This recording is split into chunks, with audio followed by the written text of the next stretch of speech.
Só que o que mais a gente pega são os pacientes ansiosos, né? O paciente já chega no consultório com um nível de estresse muito alto.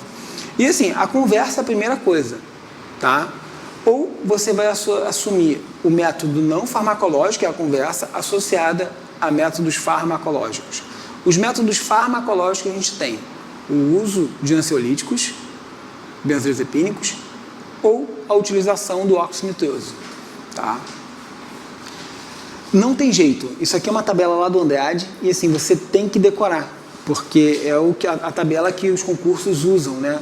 Que ele fala o nome genérico, o nome comercial, o início de ação do fármaco, quanto tempo ele vai durar, a dose pediátrica, a dose do adulto e a dose do idoso.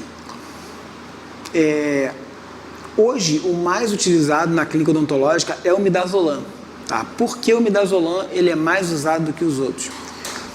Pelo início de ação dele e a duração dele no organismo. Ele tem uma rápida iniciação e ele tem uma rápida excreção, dentre todos que a gente usa. Aí muita gente fala assim, mas o diazepam é mais antigo, o diazepam é mais seguro. O grande problema do diazepam é que ele demora muito tempo para sair do organismo. Um paciente saudável, ele pode durar até 50 horas no organismo. O Andrade, ele fala, num paciente idoso, o diazepam ele pode durar até 72 horas no organismo. Então, assim, você tem um fármaco que a toxicidade dele é controlada, mas, assim, a duração do organismo dele é muito alta. Uma outra questão que cai muito falando do midazolam, o midazolam é o único, ele é hipnótico, né? Então, ele dá uma amnésia anterógrada.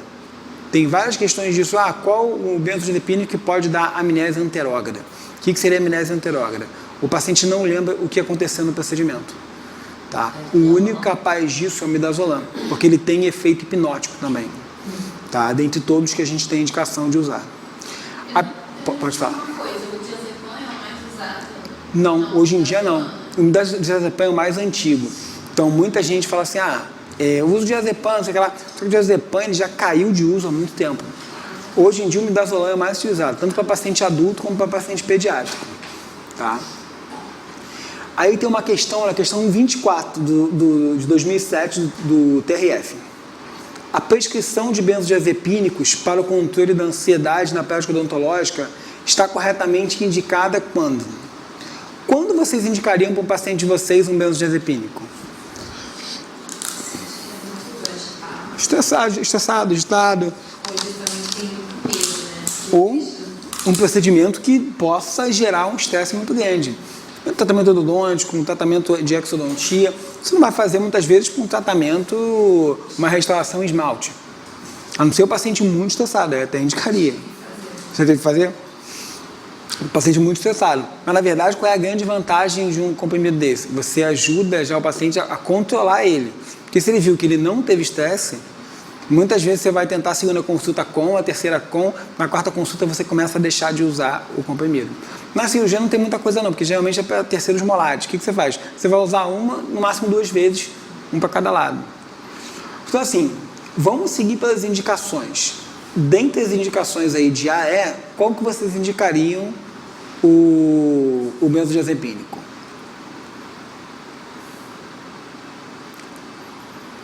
Um de cada vez, gente.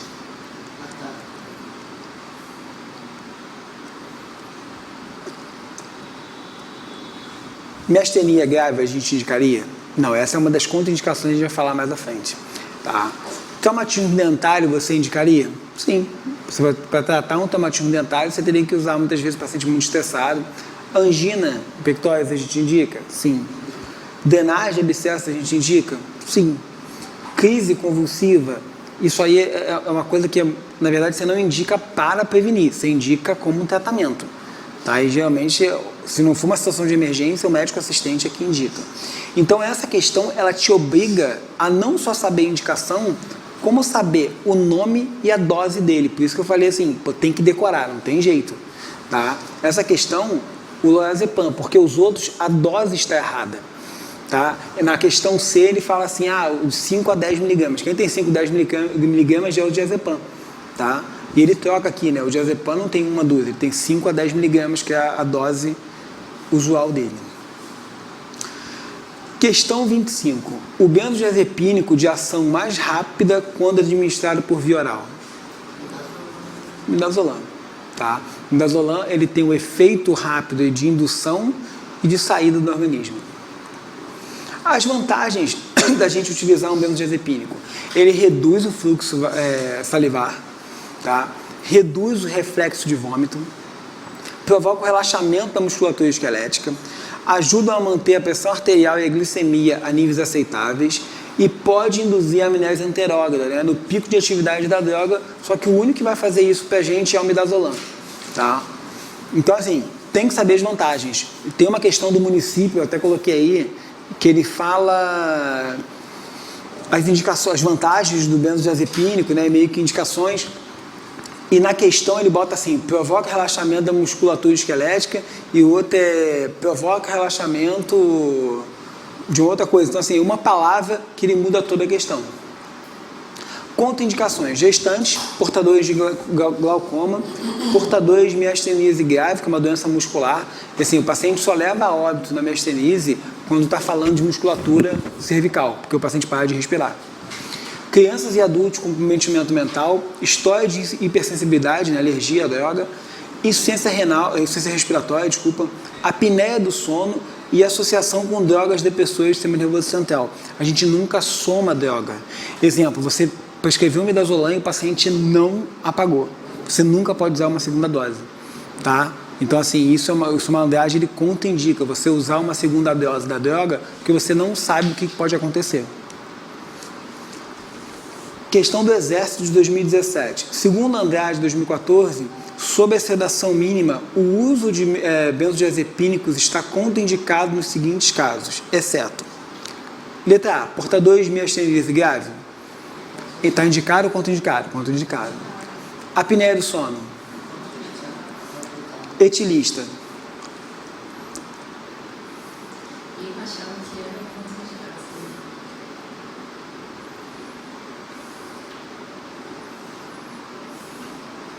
Alguém? Eu achava que não podia.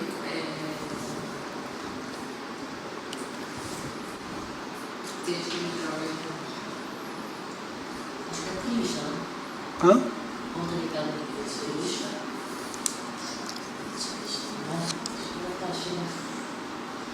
O que vocês sugerem? Hã? Associação com drogas depressoras do sistema nervoso central. O álcool deprime o sistema nervoso central. Então, assim, o que a literatura fala do álcool? É contraindicado absoluta você usar o álcool. Só que, assim, drogas portadores de doença hepática ou renal, você pode usar uma dose menor. Eu errei essa questão porque eu confundi. Você, Eu achava que... teve assim, qual o pensamento dessa questão? O paciente com insuficiência renal, você pode usar anestésico? Poder pode, uma dose muito baixa. Assim, você pode usar um ansiolítico, benzodiazepínico? Pode, uma dose muito baixa. Tá? Ou o midazolam, que ele entra rápido e sai rápido. Como isso seria tipo um acessório? Porque não é obrigatório você usar o benzodiazepínico. Não é? Mas, assim, um paciente muito estressado, ele acaba sendo uma indicação clássica para isso. Questão 26. A utilização de benzodiazepínicos em odontologia está indicada para o controle de ansiedade.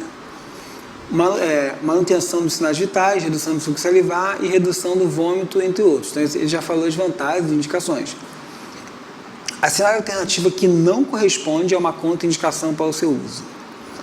Gestante é contraindicada?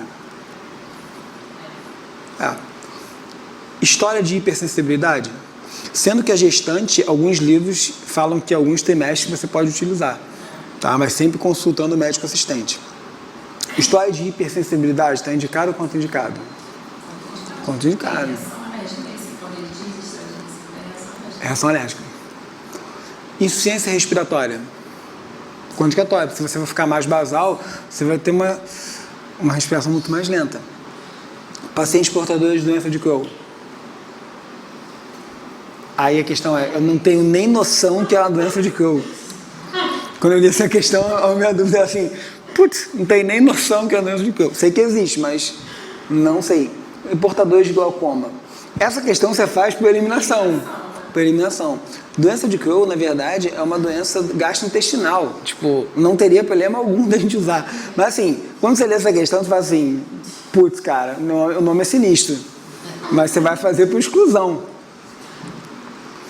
Benzodiazepina, os efeitos adversos dele. Doença de Crohn. Ele não está contraindicado, tá? Efeitos adversos. É assim, são os efeitos que a gente não quer, mas que a gente pode ter. O primeiro deles é a sonolência. O benzodiazepínico, ele não te dá sono. Ele te dá um relaxamento. O sono acaba sendo um dos principais efeitos de alguns fármacos. O midazolam é hipnótico. Ele vai dar a sonolência. Ele vai fazer isso. O efeito paradoxal, 1% dos casos, que é uma coisa que a gente nunca quer. Acontece muito com idoso e criança. Ao invés do paciente ficar tranquilo, cara, ele recebe um demônio no corpo. Ele fica gritando, correndo, ele fica muito agitado. Eu já vi isso uma vez, foi um pouquinho antes da minha residência, no hospital que eu fiz, fizeram midazolam para criança, cara, piorou a situação. Era um corredor grande, assim, com várias clínicas. A criança ficava correndo para um lado e para o outro, louca, agitado, não tem jeito. O que você faz? Para ali, você nem começa a fazer. Mas isso foi em 1%, não que é contraindicado para criança. Não é contraindicado, pode acontecer. Aí o que eles falam? Aborta o tratamento. Já vi também, na época da residência isso, o paciente vê borboletas.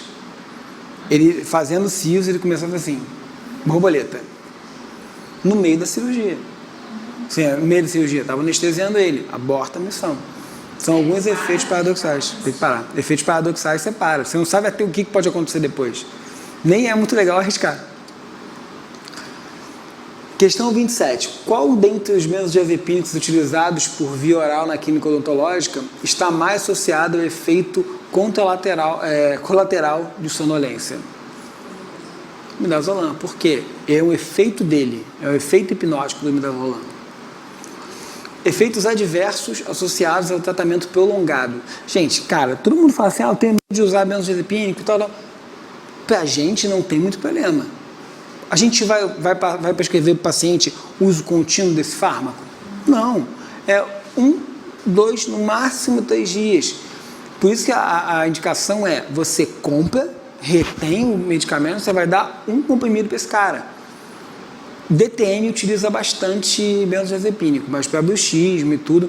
Mas assim, o ideal é que você nunca prescreva para o paciente uma dose, uma caixa e tudo. É um comprimido, às vezes durante a noite, um comprimido durante o dia, o paciente vindo acompanhado para o consultório. Então assim, os efeitos a longo prazo, confusão mental, visão dupla, dor de cabeça, depressão, aumento ou diminuição do libido, falta de coordenação motor e dependência química. Na odontologia isso é muito difícil acontecer, ou quase impossível, porque a gente não prescreve a longo prazo, não é tratamento. Paciente, uso com precaução. Paciente sobre alguns tratamentos sem nervoso central, antihistamínico, antidepressivo, barbitúrico, anticonvulsivos, por quê? Interações medicamentosas. Tá? Portadores de função renal, doenças hepáticas e insuficiência respiratória. Eles não são contraindicados, mas devem ser usados por precaução. Aí nunca vai criar uma questão dessa, porque você precisa de avaliação do médico assistente. Instruções. O paciente sempre deve estar acompanhado, pelo menos desse tempo que a droga vai embora. Muitos livros falam em 24 horas. Porque o paciente não pode dirigir, realizar tarefas delicadas ou operar máquinas. Tá? Porque assim, ele pode ter essa perda de atenção. Para quem já tomou algum benzodiazepínico, cara, parece que a pessoa está falando com você e aí você escuta de longe, assim, você fica totalmente lerdo.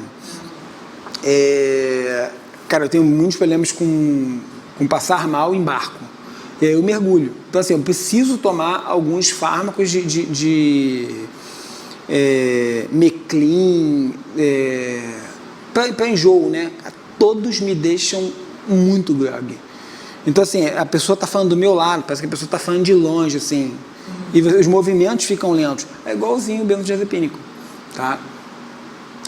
Ação limitada ao sistema nervoso central, efeito no sistema cardiovascular, discreta diminuição da pressão arterial, frequência no sistema respiratório, você vai ter diminuição do volume da corrente de ar e diminuição da frequência respiratória. Por isso que a gente usa no paciente que tem apneia. Ele já tem um comprometimento, se você utilizar, o comprometimento fica mais grave. A ação do benzodiazepínico é no GABA. Tá? Então, assim, você já tem esse neurotransmissor no sistema nervoso central. A função do benzodiazepínico é potencializar. Então, assim, isso não é um grande problema. Você já tem, ele só vai potencializar isso. E a medicação que a gente pode usar, que é o antagonista para reverter alguma ação, exemplo, paciente que viu borboleta, é fazer o fumazenil endovenoso. Tá? Ele é o antagonista, a droga antagonista. Se você utilizar, o paciente perde esses efeitos. Tá? Uma coisa que vocês vão ler muito no Andrade é o triazolam. O triazolam é uma droga benzodiazepínica. Ele, em 1992, foi proibido no Brasil. Até hoje, você não consegue comprar, só no câmbio negro. Se eu não me engano, é o último aí da tabela de vocês, é o triazolam. E em alguns países da Europa ele também é proibido, porque tiveram vários casos de suicídio utilizando o triazolam. E foi uma coisa que a empresa omitiu no boletim do fármaco. Então, assim, quando eles fizeram os testes, vários pacientes tiveram, eles omitiram isso e lançaram no mercado. E vários pacientes tiveram isso com o triazolam. Tá? O Andrade, ele mostra como se fosse um melhor fármaco. Mas se você joga triazolam, você vê várias proibições lá, desde 92 no Brasil. E o óxido nitroso, né, que ele também é um método farmacológico de controle de ansiedade. O óxido nitroso, a limitação dele seria a região anterior de maxila. Por quê? Por causa da máscara. Então, assim, quando você vai fazer tratamento, ele não é inviável de você fazer, mas ele limita um pouco o seu tratamento na região anterior. Contraindicação: respiradores bucais, obstrução nasal, paciente com doença pulmonar obstrutiva crônica, DPOC, bronquite severa, infecções respiratórias agudas e quimioterápicos com bleomicida, né, por causa da fibrose pulmonar que o medicamento causa. O óxido nitroso, ele hoje em dia está bastante utilizado, ele não é proibido no Brasil, tá? Alguns lugares têm curso, só que assim, você tem um custo muito elevado, que você precisa ter o curso, você tem um custo elevado para você ter o aparelho, tá? Mas assim, é um excelente método farmacológico. Na faculdade, no passado, um amigo meu que faz, a gente levou para os residentes operarem com óxido nitroso, e eram 2 alunos da faculdade, uma já tinha fugido 5 vezes do dentista, também tinha pago já a cirurgia, e a outra, assim, desesperada, nervosa, não queria fazer e tinha que fazer a cirurgia. A gente fez o óxido nitroso nas duas, cara. Aí a sensação que elas relatam, assim, Rodrigo, melhor coisa do mundo, porque não sentiram dor em nenhum momento, sim, ficaram tranquilos o procedimento todo. A única coisa que eles pediam assim, tem como fazer o outro lado com óxido nitroso? Eu falei, não, vamos fazer com benzodiazepínico. As duas fizeram com benzodiazepínicos e assim, da mesma forma, foi muito tranquilo. Só que o óxido nitroso, você tem um controle melhor. Quando você usa o comprimido, você não sabe qual é o efeito. O óxido nitroso é totalmente seguro, você aumenta ou diminui a dose que vai usar no paciente. As vantagens: curto tempo de indução e recuperação, mais ou menos 5 minutos para induzir, 5 minutos para o paciente voltar. Gases administrados pela técnica mental, então assim, de pouquinho em pouquinho, você não vai dar uma dose padrão, igual ao comprimido, uma dose padrão para todo mundo.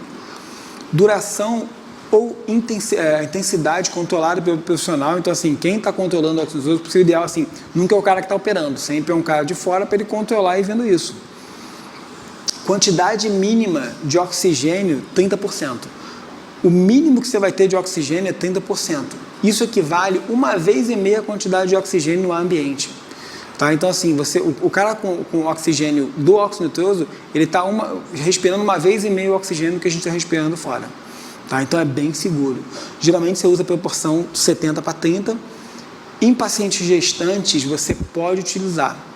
O Rupp, ele fala isso no capítulo 1 dele, gestante, 50%, 50%.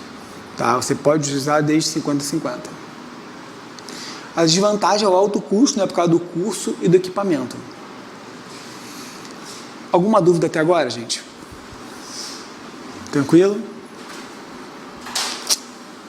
Vamos falar agora de doenças sistêmicas propriamente ditas. A gente tem alguns problemas de atender o paciente saudável.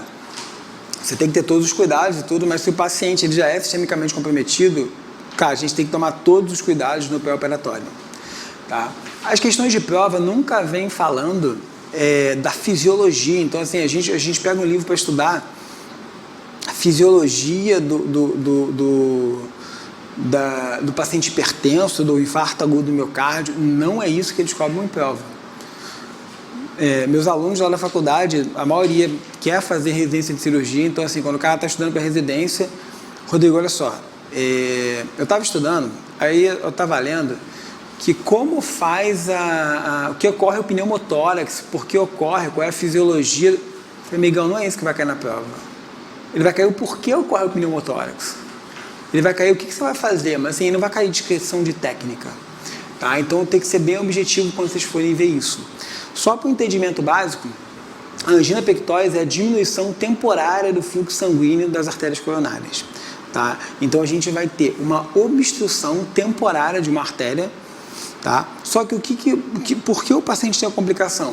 Porque assim, se eu preciso de 100% de O2, se tiver uma obstrução e me der 70%, vai ser normal para mim ou não? Está chegando a mesma coisa que eu preciso? Não, eu preciso de 100%, está chegando 70%. Eu vou ter uma complicação. Homens maiores de 40 anos, mulheres após a menopausa, são mais comuns a gente ter angina pectoris. Geralmente a gente classifica esses pacientes como asa 3 e asa 4. E assim, como ocorre a angina? Ansiedade do paciente ou digestão após grandes refeições. Então assim, a gente, na maioria das vezes, a gente vai estar vendo os pacientes com ansiedade. Tá? Sintomas da angina: dor, pressão, aperto forte na região subesternal.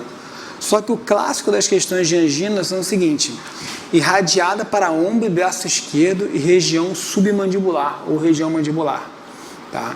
Então, quando a questão vem falando para vocês, é uma dor que irradia do ombro, braço esquerdo e angina e região submandibular, 2 diagnósticos diferenciais: ou uma angina ou infarto. Tá? Não que toda angina ou todo infarto vai ter essa sequência, mas o paciente relata. Alguns livros descrevem essa região. Só que assim, o meu pai infartou. Ele fala assim, o que você sentiu na hora? Nada. Sentiu dor, não sentiu nada. Então assim, tem uma grande variação. Quem descreve muito isso é o livro de emergências médicas do Andrade. Tá? É um livro de 2014. E ele fala o seguinte: qual é a diferença de uma angina para um infarto agudo do miocárdio? O tempo. Ele fala que o tempo é a grande diferença. Se durar menor do que 15 minutos, ele classifica isso como uma angina. Se o tempo for maior do que 15 minutos, ele classifica isso como um infarto agudo do miocárdio. Tá? Como a angina vai desaparecer? Quando o trabalho do miocárdio é diminuído. Tá? Quando você aumenta o suprimento de oxigênio para o músculo cardíaco desse paciente. Então, se o paciente para, se você consegue administrar oxigênio para ele possivelmente vai voltar ao normal. Ou quando ele para no momento de estresse. Se você parar esse estresse dele, tudo volta ao normal. Só que é muito difícil a gente parar numa situação de emergência. Por isso, esses pacientes, o ideal é você controlar no pré-operatório. Se o paciente tiver uma angina na tua cadeira, a primeira coisa é parar aquela consulta e na próxima consulta seguir passo a passo. Primeiro, consultar o médico assistente do paciente. Nunca vai cair em questão de prova consultar o médico assistente, porque todos os casos a gente vai consultar. Todas as patologias sistêmicas. Protocolo de redução de ansiedade. Tá? Protocolo de redução de ansiedade do paciente, na maioria das vezes, ele é o não farmacológico e o farmacológico. Tá? No paciente com angina, você pode usar os 2 métodos farmacológicos. Ou o óxido nitroso, ou utilização de sedação oral com os benzodiazepínicos. Ter disponível vasodilatador sublingual. Tá? Em livros americanos, eles usam a nitroglicerina. Tá? Então, assim, se a prova for utilizada pelo RUP, a nitroglicerina é o indicado. Tem várias questões disso aí na apostila. Hoje no Brasil a gente usa o Isordil. Então assim, o Isordil sublingual. E por que esses medicamentos sublingual? absorção, rápida absorção. Tá? Quando a gente fala os comprimidos sublingual, é porque ele vai ter uma rápida absorção. Anestesia local profunda. Então, assim, a gente só começa a atender esse paciente após você ter certeza que a anestesia foi bem realizada. Qual é a dose máxima para o paciente cardiopata que a gente falou na primeira aula? Qual é a dose máxima de epinefrina para o paciente cardiopata? 0,04 miligramas. E para o paciente saudável? 0,2. Se a gente estiver seguindo o livro do Paulo Medeiros, de Dentes Inclusos, qual é a dose para o hipertenso? 0,1 miligramas por consulta. Se for uma Alamed ou RUP, eles vão usar tudo como 0,04 miligramas. Tá? Monitorar sinais vitais, por isso que é importante a gente checar os sinais vitais na primeira consulta, porque a gente só vai monitorar esse paciente durante o atendimento. Manter contato verbal com o paciente o tempo todo, tá? E, se caso necessário, realizar uma suplementação de oxigênio para o paciente. Tá? Questão 43, que é do município do Rio de 2016. Para a reversão de uma crise de angina pectoris, a droga a ser administrada seria o quê? Então, o paciente está numa crise de angina, qual seria a droga indicada? A, nitroglicerina. B, óxido nitroso. C, oxigênio. D, nitrogênio. Então, como eu falei, é a nitroglicerina. O oxigênio você ajuda o paciente, é uma suplementação de O2. Mas o que para reverter a crise de angina é a nitroglicerina. Como é que é utilizada a nitroglicerina? O Isordil é brasileiro. Nos livros americanos você vai encontrar só a nitroglicerina. Tá? Segundo o livro do Andrade, de Emergências Médicas, como é que você utiliza a nitroglicerina? Se o paciente teve a crise, utiliza a nitroglicerina sublingual. Se ele não melhorar, você usa uma segunda dose em 5 minutos. Se ele não melhorar, em 10 minutos depois você usa uma terceira dose. Se não melhorar, esse cara está tendo um infarto. Mas assim, o ideal é sempre chamar o bombeiro, né? 92. O infarto agudo. Na verdade, o infarto agudo é uma oclusão súbita do ramo principal da artéria carótida, da artéria coronária. Então, assim, enquanto a angina é uma parcial e temporária, na verdade, no infarto você tem uma oclusão súbita. Se não está chegando oxigênio, a gente vai ter uma necrose no tecido. E esse tecido ele nunca volta ao normal. Possivelmente, esse paciente ele vai ter uma arritmia depois. Tá? Vocês vão ler 2 nomes dependendo dos livros, né? A tradução, disritmia ou arritmia. É só erro de tradução, é só alteração na tradução. Tá? É uma isquemia que demanda um maior consumo de oxigênio, né? Ocorrendo disfunção e morte celular. Por essa falta, essa oclusão, a gente vai ter morte celular. A região torna-se não funcional, necrosada, né? Circundada por uma área isquêmica propensa a servir como fonte de arritmia. Tá? Alguém aqui já teve arritmia ou conhece alguém que teve arritmia? Tem? Qual é a contraindicação que você tem que ter para o teu pai no tratamento odontológico? Você tem que manter a dose de 0,04 miligramas. E a arritmia, a única coisa que pode cair de arritmia é a dose, que é 0,04, que é um paciente cardiopata, e a utilização de bisturi elétrico ou na endodontia, como não preciso, localizador apical. Tudo que tem a corrente você não pode usar. Ou na periodontia, o ultrassom. É difícil de cair questão de arritmia, mas as únicas 2 coisas que você tem que ter cuidado é isso. 0,04 e qualquer coisa que tenha descarga elétrica. Tá? Porque você altera, principalmente se o paciente utiliza marca-passo. É a mesma coisa que a gente vai ter, né? A diferença com o maior tempo, que o tempo é maior do que 15 minutos, que é o diagnóstico diferencial com angina. Tá? E os cuidados que a gente tem que ter com pacientes com infarto agudo do miocárdio. A primeira, consultar um médico assistente sempre. Tá? Se o paciente necessitar de tratamento, nunca antes de 6 meses. Então, assim, isso é uma questão clássica de concurso, tem várias questões na apostila. Paciente com infarto agudo do miocárdio, quando eu vou indicar um tratamento para ele? Após 6 meses. Tá? Nunca antes de 6 meses. O paciente usa anticoagulante? Porque geralmente o paciente que teve um infarto agudo do miocárdio, ele vai usar anticoagulante, ó, por muito tempo. O teu pai teve arritmia, ele usa anticoagulante? Só quando ele quer. Não, ele toma um remédio regularmente. Pode ser um antihipertensivo ou pode ser um anticoagulante. Eu acho que anticoagulante. Às vezes o cara, porque assim, a arritmia, o cara faz no primeiro mês, porque hoje em dia pela Associação Americana ele tem uma pontuação. Mulher quando tem uma fibrilação arterial, ela já vai tomar. O homem geralmente não, então não é necessário necessariamente ele está tomando. Mas pode ser o antihipertensivo que ele está tomando. Ele tem a pressão desregulada? Acho que não. Porque assim, geralmente o cara toma, meu pai tomou antihipertensivo e o anticoagulante, ele toma os dois. O bichinho é sensacional. Ele toma um anticoagulante por quê? Para não formar trombos. Tá? Essa é a função. E aí, anticoagulante? A gente remove do paciente antes da extração ou não? Hã? Atualmente não, mas na literatura que vocês vão usar, tem que manter, tem que tirar o anticoagulante. Só que assim, se você tira o anticoagulante, depende. Se você tira o anticoagulante, o cara pode formar trombos. Se formar trombos, AVC, ponto. É isso que vai acontecer. Tá? Ponto final. Hoje em dia não. Mas nas provas você continua tirando, porque os livros atuais, eles mandam tirar. Os livros atuais, o RUP é de 2015, a edição mais atual, ele manda você remover. Só que existe trabalho desde 2005 falando que você pode fazer naturalmente sem remover. Tá?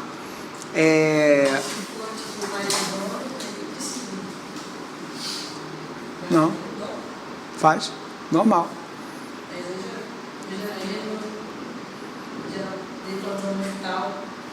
Todo mundo faz isso. É loucura. Não, sei, mas eu já vi chegar um paciente lá com um lado gigante que não tirava. Então, mas na verdade, toda vez que você atende um paciente que toma anticoagulante, a primeira coisa é pedir o INR dele. O INR é uma razão normativa mundial. A gente sempre pede o paciente anticoagulante, que é onde você controla ele.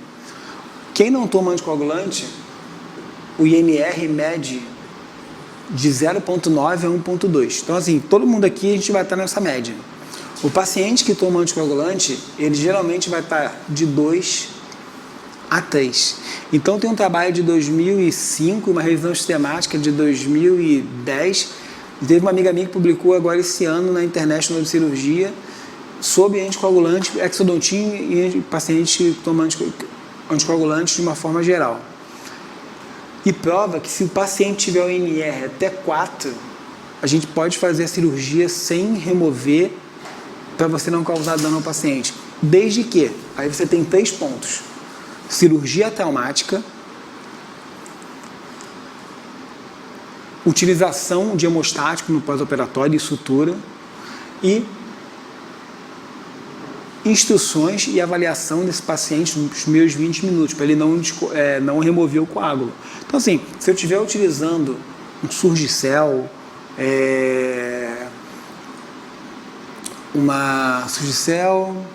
Gelfuan, ou hoje em dia o PRF, como anticoagulante, como substância hemostática, você pode fazer exodontia com INR até 4. Então, assim, esse é um trabalho desde 2005. Eu formei em 2005, os caras mandavam remover isso do paciente. A gente publicou agora um trabalho utilizando hemostáticos, o PRF em pacientes anticoagulantes, 10 pacientes. E um deles era pai de um cara que é amigo meu, que estava escrevendo um artigo. Ele falou, Rodrigo, vou fazer com meu pai, a gente tem que fazer uma exodontia, vamos utilizar o PRF. Tá, 0 sangramento. Na verdade, o pai dele utilizava anticoagulante já há bastante tempo. Então, a maioria dos livros fala para remover. Porque é uma coisa antiga. Sim, é uma literatura antiga. Todo mundo manda e os livros atualizam as edições e não removem isso. Mas agora eles já mudaram, né? Eles tem pouquíssimas pessoas agora que é para tirar os anticoagulantes. Não, cara, não se remove. Não tem mais. Não tem indicação. Você tem os mais atuais que você não consegue mensurar no INR. Mas a gente fez um trabalho, cara, 0, usando PRF.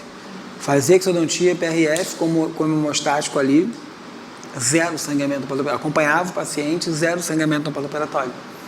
Então, assim, hemostático. Tem uns que tem uma O Hemospon, R$25, 10 quadradinhos, que são quadradinhos macios. Você vai botar você vai colocar uns 2, 3 ali, sutura e checa. Aí deixa lá e tira. Deixa ali. Essa minha amiga do fundão, que publicou o artigo agora, o dela, ela fez tudo com o hemostático de hospitalar, o Hemospon.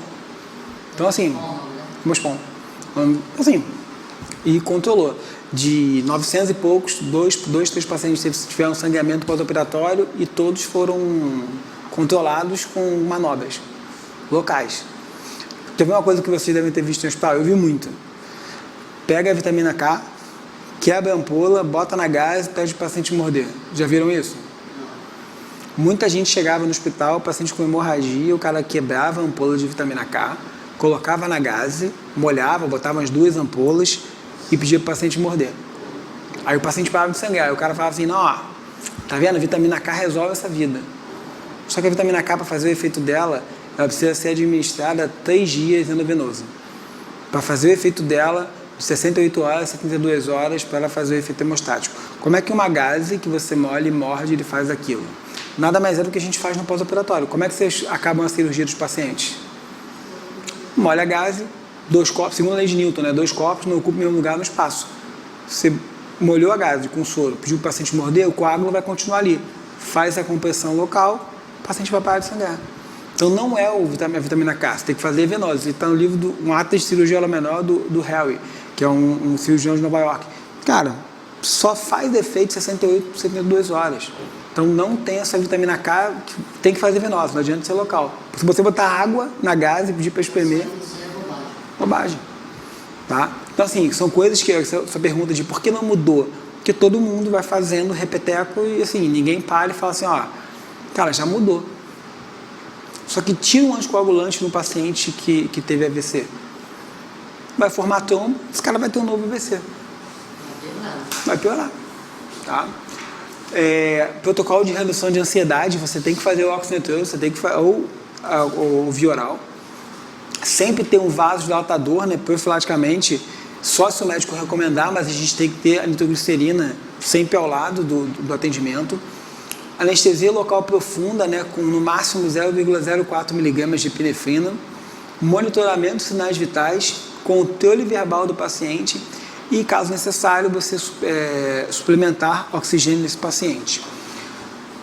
Essa dose de 0,04 mg por consulta equivale ao seguinte: tubete de 1 para 50 mil, tubete de 1 para 100 mil, tubete de 1 para 200 mil. Não tem muito o que decorar, o que parar, perder tempo na prova. 1 para 50 mil, no máximo um tubete por consulta. Para a gente chegar à dose de nunca passar 0,04 miligramas. 1 para 100 mil, no máximo 2 tubetes. 1 para 200 mil, no máximo 4 tubetes. Teve uma questão do bombeiro de 2008, que era o seguinte, ele dava a questão toda, paciente hipertenso leve.